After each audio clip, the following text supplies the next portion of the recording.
You're listening to How to Be a Better Human. I'm your host, Chris Duffy. Today on the show, we are talking about civility and incivility, how you treat other people and how you get treated. It is a conversation about behavior that takes place everywhere from boardrooms to kindergarten classrooms. And it's one that, to be honest, the kindergartners are kind of better at, I think. Kindergartners, they know the rules, right? Don't be mean, share, clean up after yourself. And those are rules that a lot of us as adults, we kind of need a refresher on.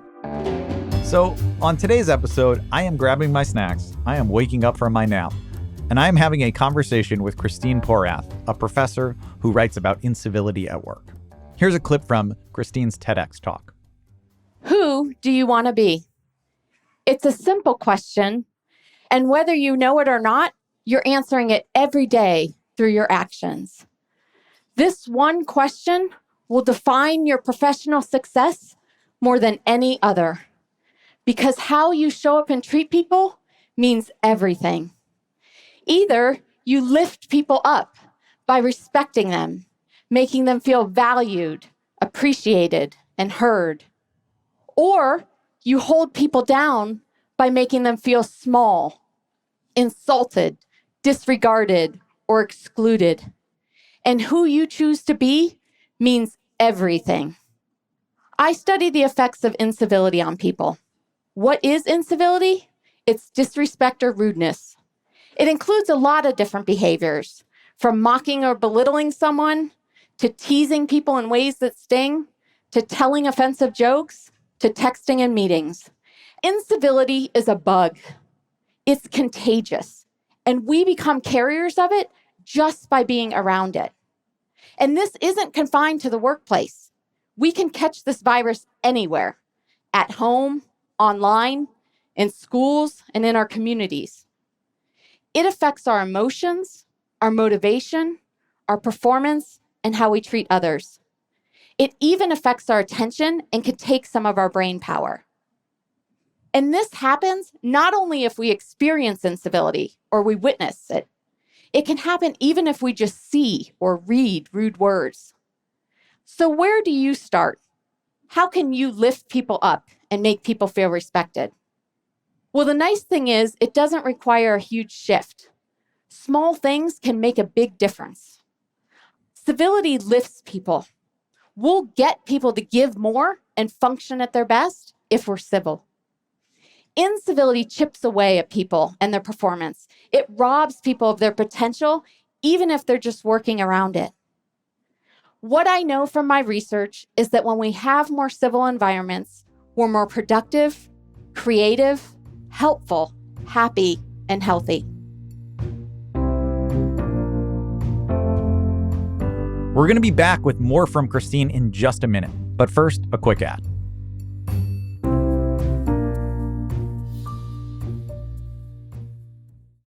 And we're back. We're talking with Christine Porath about civility and incivility at work.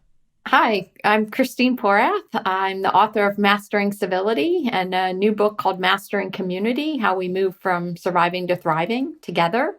And I teach in the management business school at Georgetown University. So you work in an environment where I think a lot of times people are very focused on like hard numbers, cash, right? How do we maximize profits? So what do you do when people do react to you with that kind of skepticism? When you say, how do you make the case for that to people who are coming at it from a skeptical angle? Yeah, well, I think I was really lucky. I mean, one thing, my undergrad was in economics. And so I think I came at it from the perspective of like, I could make a moral argument, However, I think it's much more to show them the money kind of thing, the Jerry Maguire line about that. And so I think as much as possible, I root back to that and say, like, how do I convince managers that this matters? Especially because I started this work a couple decades ago when it just wasn't really talked about, And so it's something that I try to pull back on, especially if I'm dealing with that audience. I'm in front of MBAs or executive. It's like, here's how it hits the bottom line.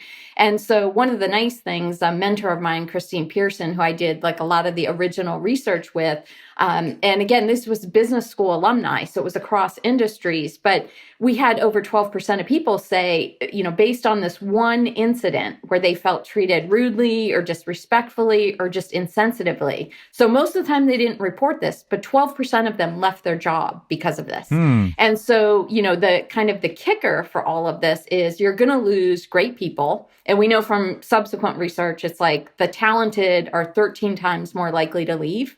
So you're going to lose the best and the brightest.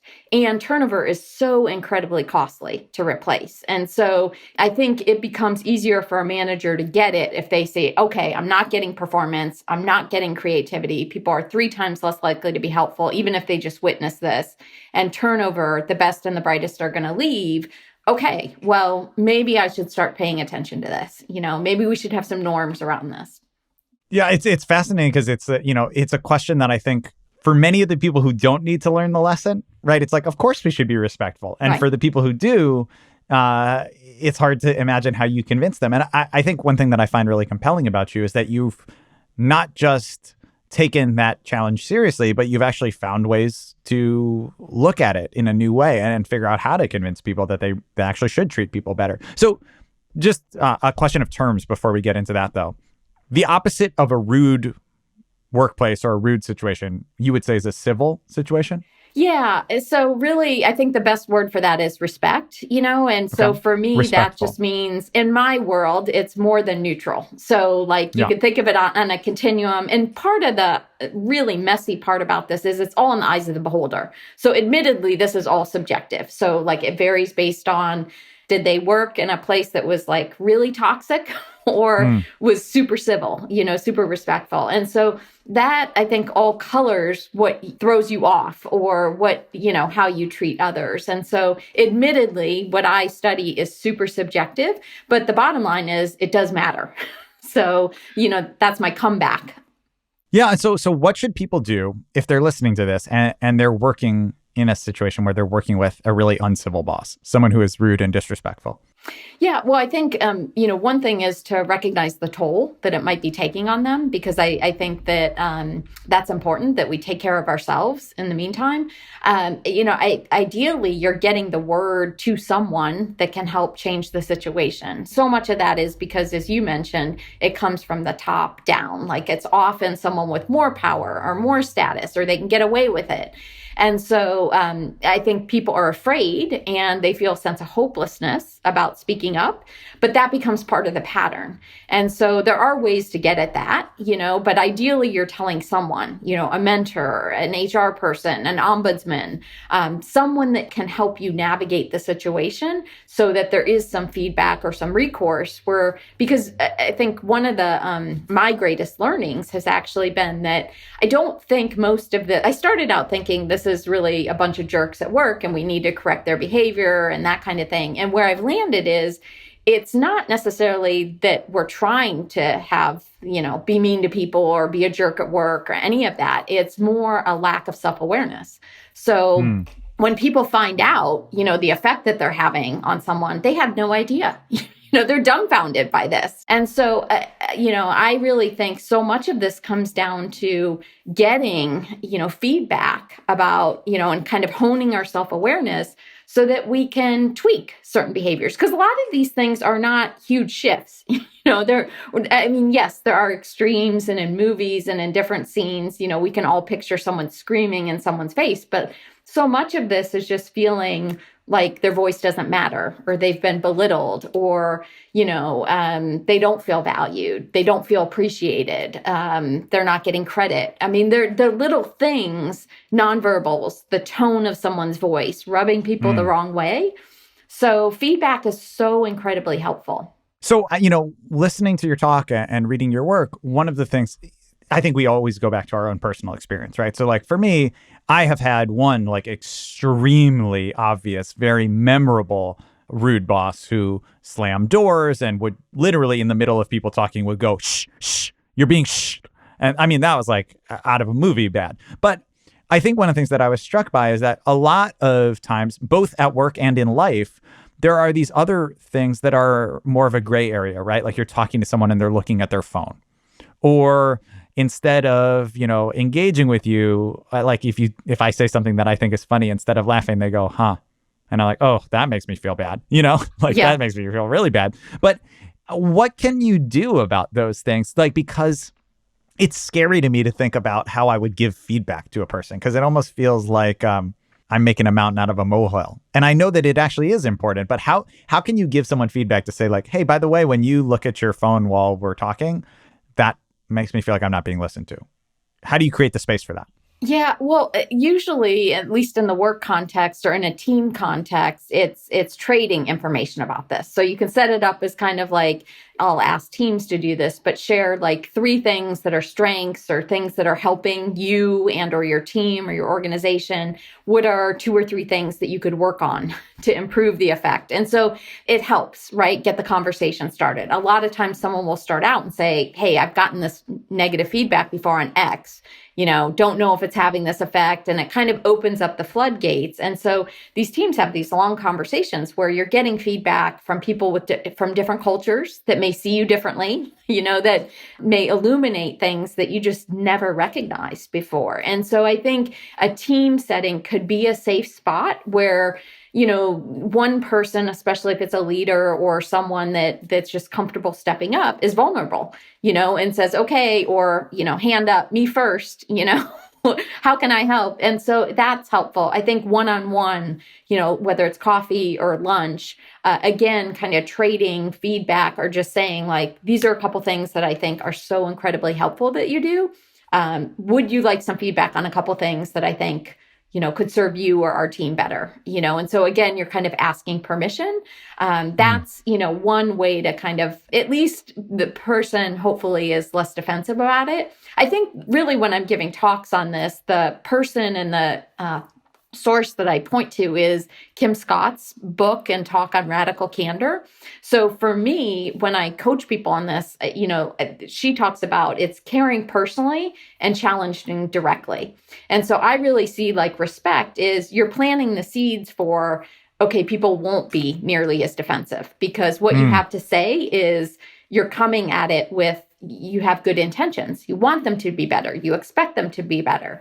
And so that's really helpful. And then there's a little bit of research that I find like good to kind of remind people of, which is if you preface the feedback you're giving with just 19 words, which is along the lines of, I believe in you, and I think that you can have a really positive effect. And so here are some specifics, so that grounds it. And then there are some basics on feedback that, are helpful, like what's the situation in which this happens? What's the impact it has on people? What is the specific behavior? And so grounding it in like, how did it make you feel? Or your team, what was the impact on your team or something like that is helpful, because what you don't want to do is personalize it like you are X and, make it real trait based, like you are a jerk, when you say X, or. I think you could do better at not being such a rude person, which you are.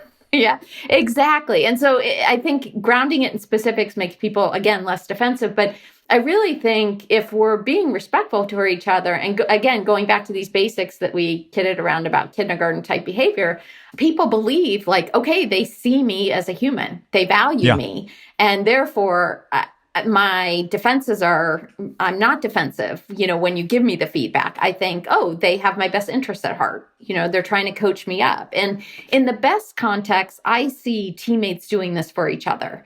It also feels to me like I'm a very conflict averse person. So by the time I bring this up to someone, it's going to be something that I have been like fixating on and stewing in my head. It's really gotten to the big level. And so I think sometimes for myself, I have to just remind myself, this is the first time they're hearing about it, even though it's been going on in my head and getting bigger and bigger and bigger for probably months by the time I say it. So something that I'm finding really useful and practical, which is not the way I would have done it, is to make it a process rather than like an intervention.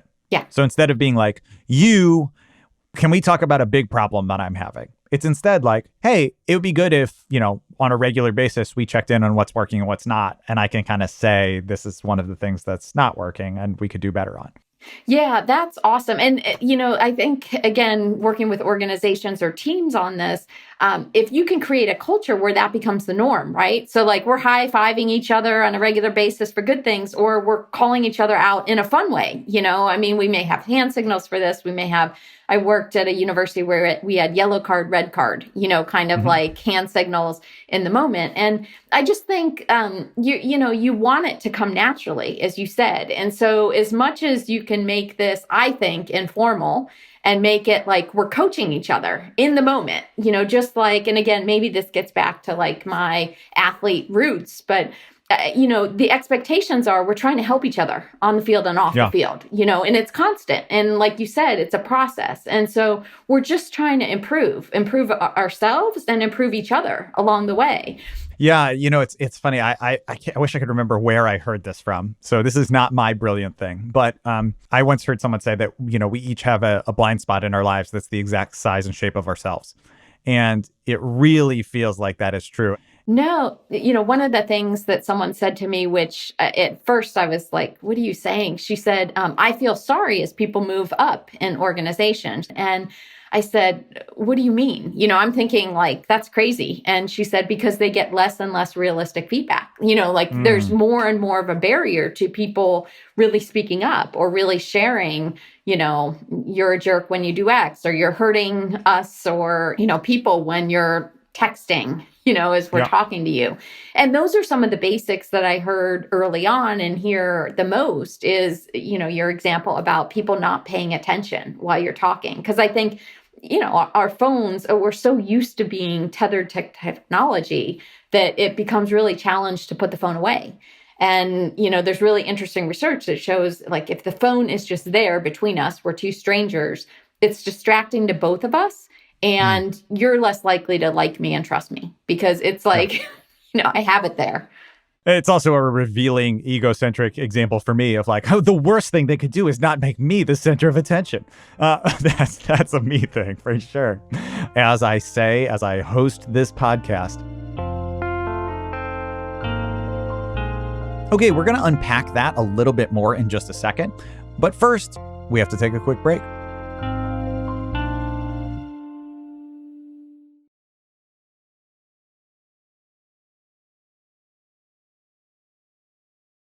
And we are back.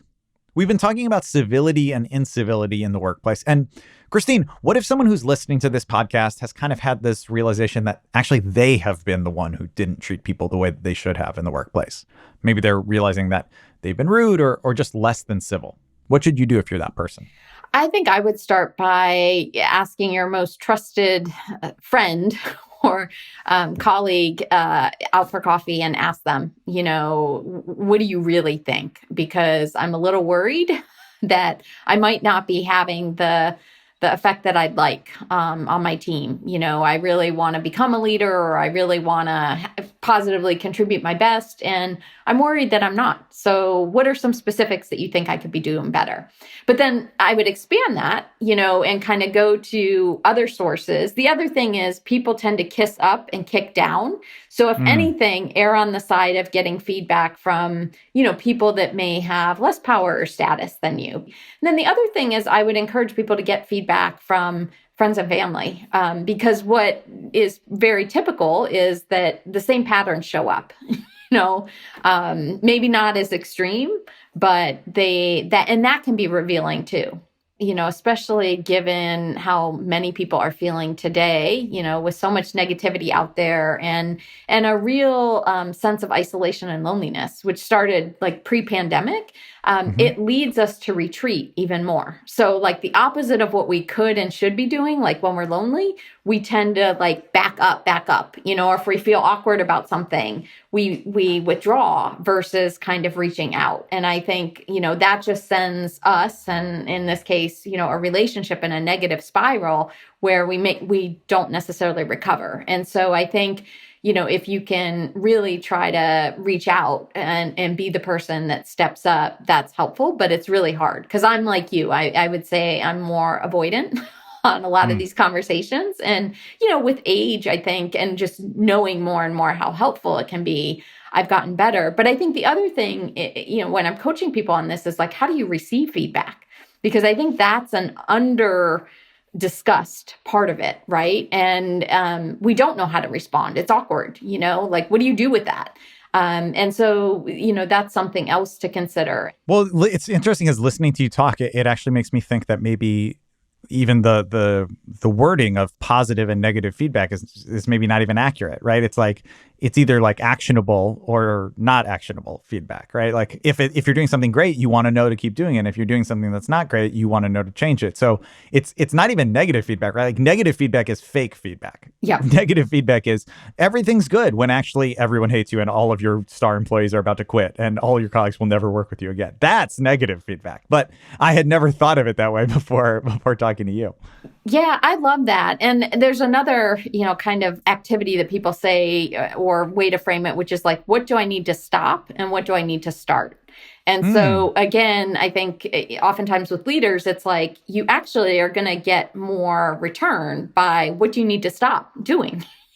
Looking at your phone when someone's talking to you or being on the, like multitasking or something like that. But so I think, that's another way to frame it. But I love that idea about the actions that you can take, because I think that's the goal, really, is just to start and see it. I also think your point about process is so important. So that's where, having kind of a friend invested in you or a family member or someone that cares about you a lot at work, it's really helpful because really, and Marshall Goldsmith talks about this a lot, it's like you want someone to check in with, you want to say, how am I doing 6 months later or 3 months later or a month later, whatever the case may be, because we have, again, a hard time recognizing. We think we're improving, we certainly hope so, but it's like, what's the effect? What are the consequences?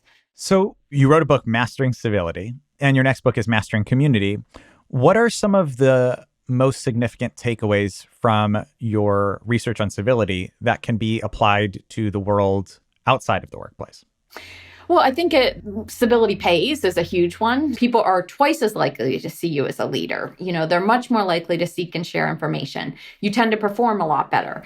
And again, across a range of industries and situations. And so I think getting the message out there about move beyond neutral. Like, it does pay to be respectful, to be civil, to create an atmosphere where people feel valued. They feel a sense of belonging, whether that's the workplace, whether that's the home, whether that's, a field of play. You really want to instill that in others. And so I think providing people with a sense of value and recognition goes a long way. I mean, one of the surprises, for example, was just how much thank yous matter and how few times people get it. So that was an aha for me. Well, I think it brings up a really important idea, which is that for a lot of people, being kind means getting taken advantage of. Right. So like if you're the kind boss or you're the respectful boss, it means that like someone doesn't show up for work, they do a bad job, and you just say like, good job, thank you so much. And you just smile at them. And it seems really important to acknowledge that like that lowering your standards is not a prerequisite of being kind and respectful. Yeah, I mean, I think it's, again, it goes back to simple things. I mean, another great example of this is Tom Gardner, who's the co-founder and CEO of Motley Fool. And, I heard him years ago talk at Google about how, culture is so important. That's how they're financially betting on companies, and they've done remarkably well, but also how they were living it. And so at the time, he actually challenged his employees. He said, everyone has to learn each other's names. And there were about 250 employees at the time. And he said, you don't get your bonuses unless not just you, but everyone learns everybody's name. And, there was one person that didn't. And sure enough, the guy reached out and, scheduled coffees and learned everyone. And Tom really wasn't going to withhold the bonus, so to speak. But his point was it helps if you just know a name, or, they give $10 Starbucks cards to take someone out to, get to know each other. But his point was like collaboration and trust are so important. And what are the ways, the really basic ways that we can, get this going in our company. And so that's gone a long way. Well, I know we're already almost over. Well, we are over time, but we have 2 rapid fire questions, short answers, and then we'll let you go. These are the questions that we ask every single episode. What is one idea, book, movie, etc., that has made you a better human? Rhythm of Life by Matthew Kelly is a big one that I really enjoyed and that had a huge impact and that I go back to and reread. And second one is, how are you personally right now working on being a better human?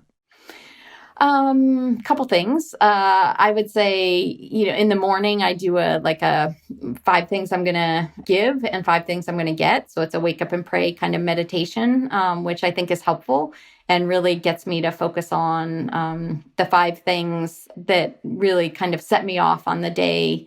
Well, I think is something that's been helpful. Amazing. Well, Christine, thank you so much for being here and for talking with us and for all of the work that you do. It's been really fantastic to talk about it. And I am sure that there are many people who are going to realize that they are less self-aware than they thought and figure out how to be more self-aware and change for the better as a result of your work. Thank you.